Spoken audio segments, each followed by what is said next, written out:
Selamat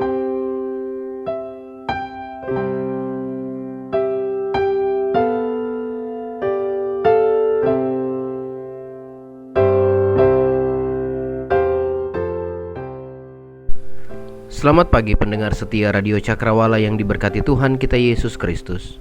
Salam jumpa pagi ini dalam kasih dan anugerah Allah bagi setiap kita yang percaya dan bersandar penuh kepadanya.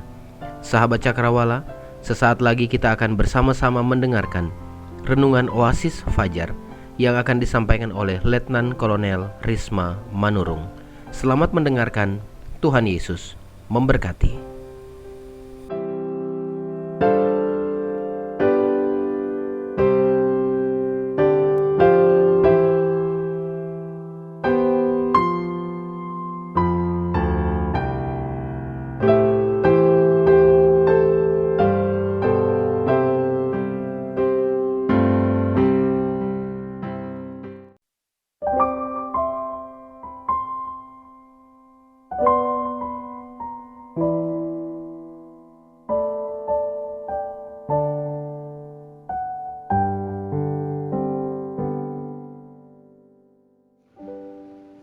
Haleluya.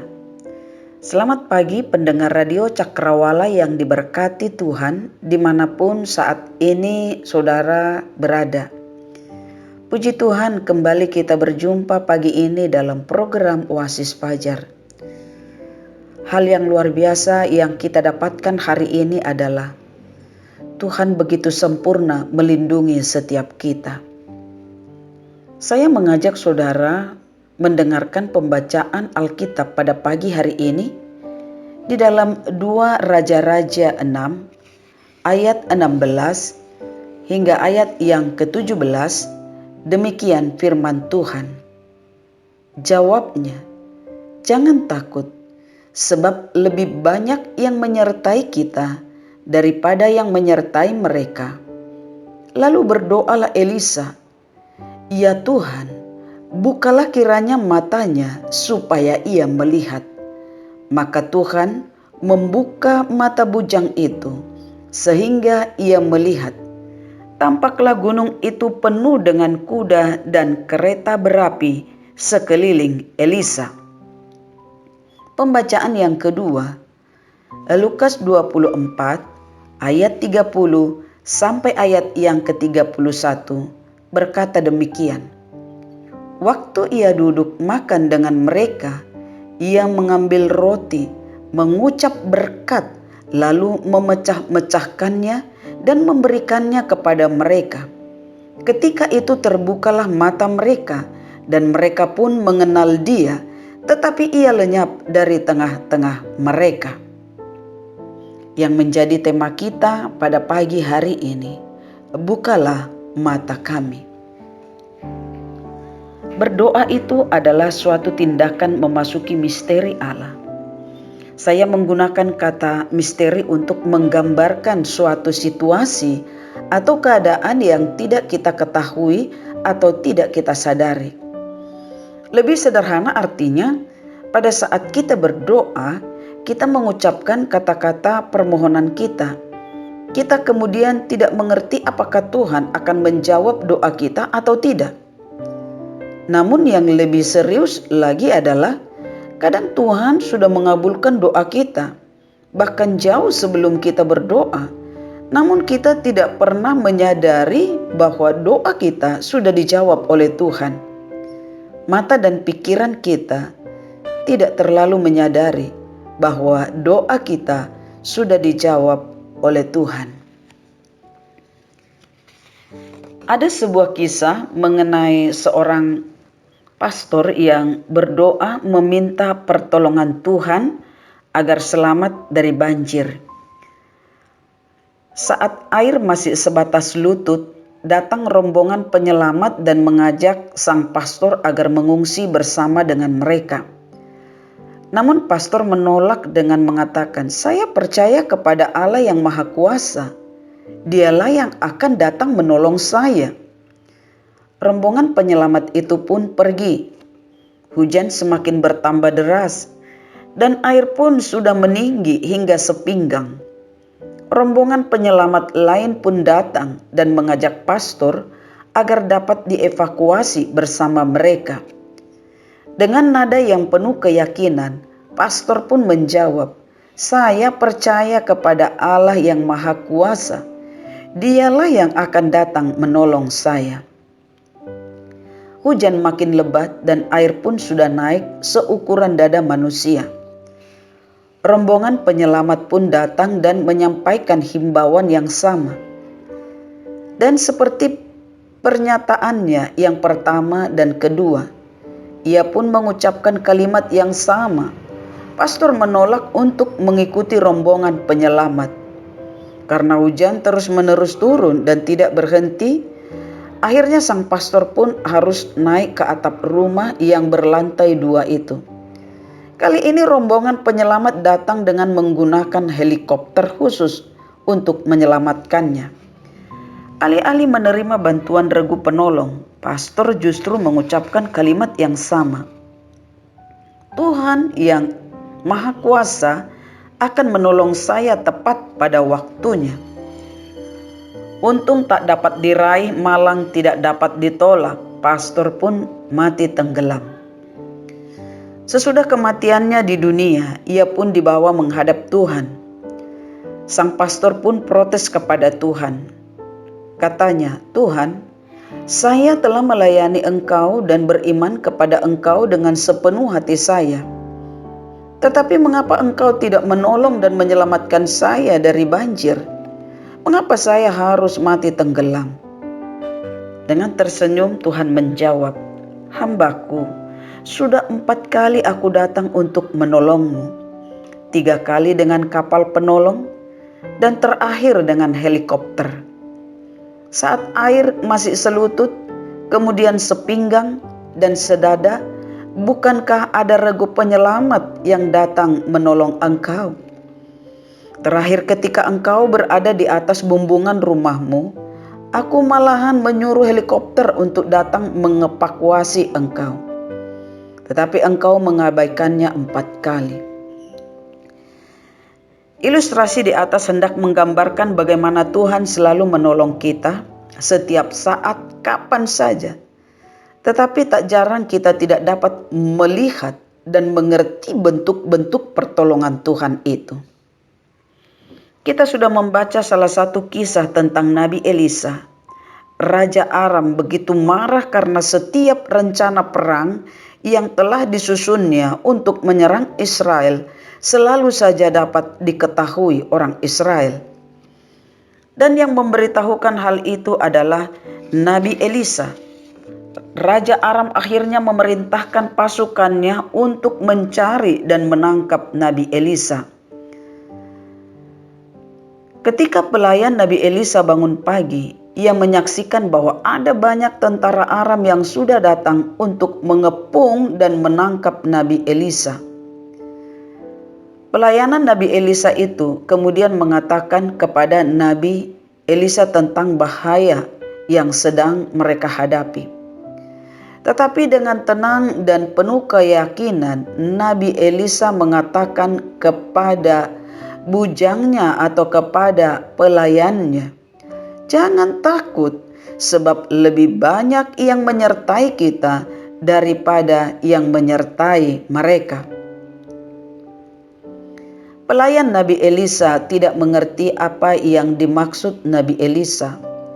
Itu sebabnya Nabi Elisa berdoa, "Ya Tuhan, bukalah kiranya matanya supaya ia melihat." Lalu Tuhan membuka mata pelayan itu sehingga ia dapat melihat bahwa di gunung di sekitar mereka penuh dengan kuda dan kereta berapi. Ini suatu doa yang tidak biasa, doa yang singkat dan sangat sederhana. Sesungguhnya pelayan Nabi Elisa tidak buta dalam pengertian sebagaimana yang kita mengerti, yakni indera melihat tidak dapat berfungsi. Bukan buta dalam pengertian biasa, tetapi tidak mampu melihat yang sedang terjadi pada saat itu.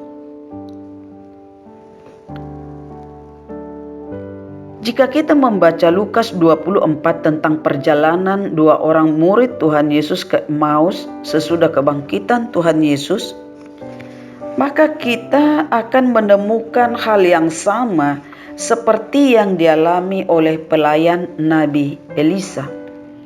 Dua orang murid itu berjalan dalam perjalanan yang panjang bersama dengan Tuhan Yesus, bercakap-cakap dengan Tuhan Yesus, tetapi mereka tidak mengenal Tuhan Yesus. Mereka menganggap Tuhan Yesus sebagai orang asing yang tidak mengetahui peristiwa penyaliban dan kebangkitan Tuhan Yesus. Ini sungguh suatu ironi. Bagaimana mungkin para murid tidak mengenali Tuhan Yesus yang berjalan bersama dengan mereka?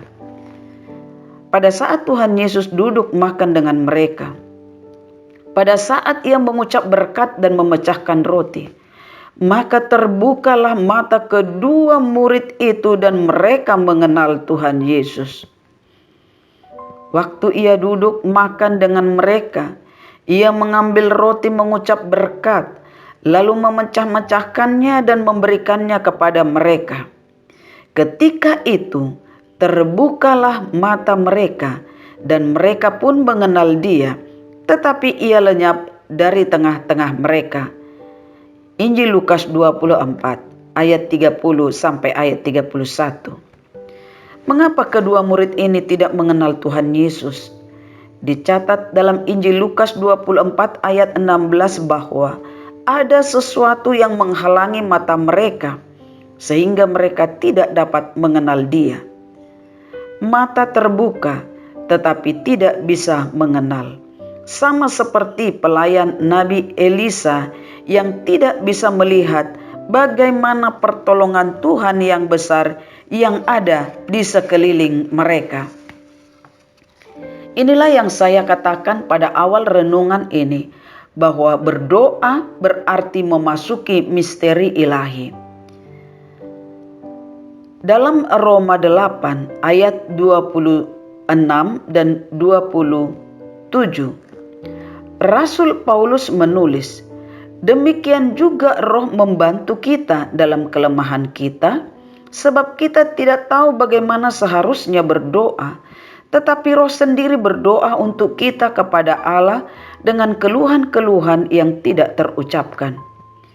Dan Allah yang menyelidiki hati nurani mengetahui maksud Roh itu, yaitu bahwa Ia sesuai dengan kehendak Allah berdoa untuk orang-orang kudus." Ada dimensi lain selain perkataan-perkataan yang kita ucapkan dalam doa yang biasanya kita ucapkan. Menurut Rasul Paulus, kita tidak tahu bagaimana seharusnya berdoa, tetapi Roh Kudus yang berdoa bagi kita kepada Allah dengan keluhan-keluhan yang tidak terucapkan, dan doa itu dikabulkan oleh Tuhan. Hamba Nabi Elisa melihat fenomena apa yang dapat dilihat dengan mata. Ia merasakan ketakutan dan kekhawatiran yang sungguh-sungguh di depan mata.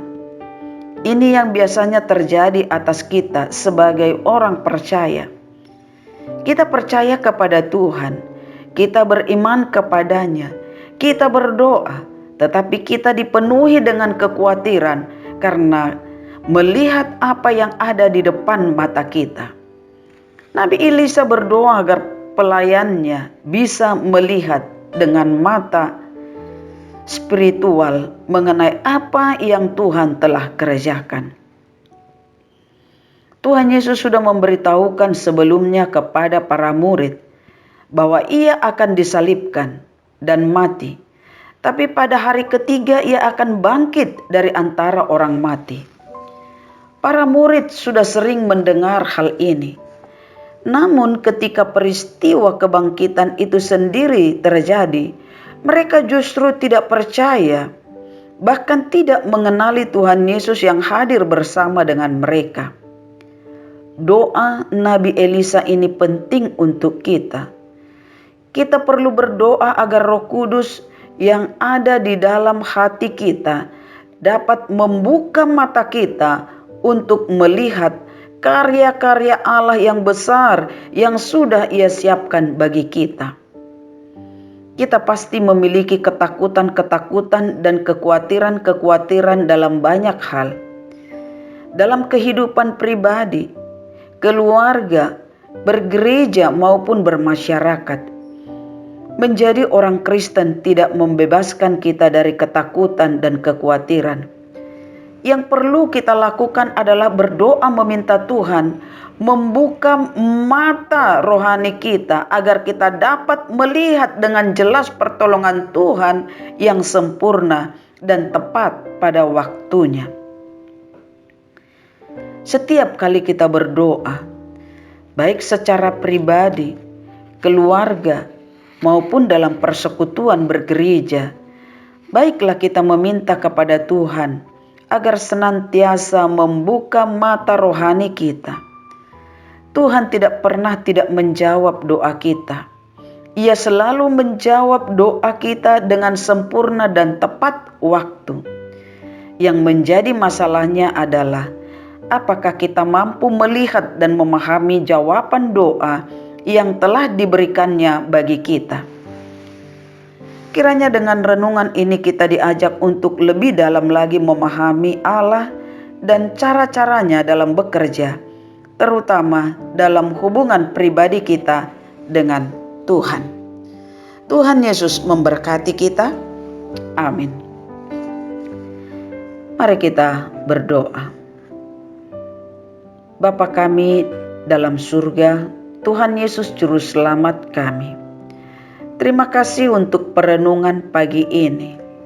Tuhan, kami bersyukur karena Engkau selalu menjawab doa-doa kami.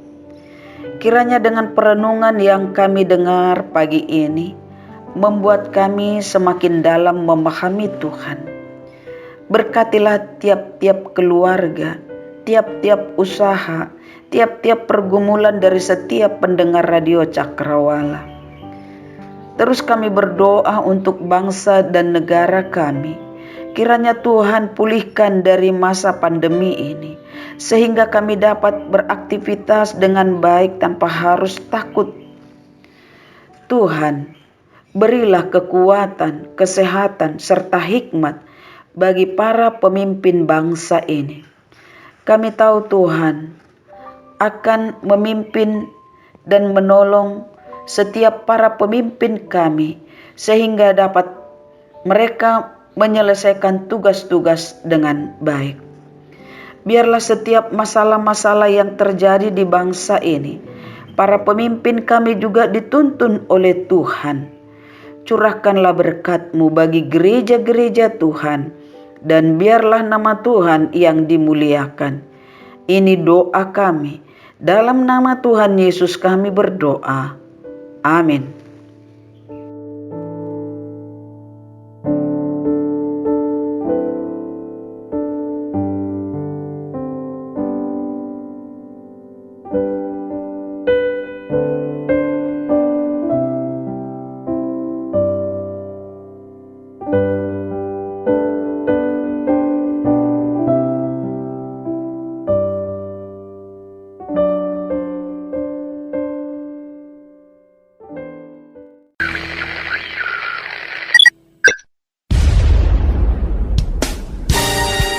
Pastikan Anda tetap bersama dengan kami di gelombang 89,2 FM, The New Cakrawala Radio.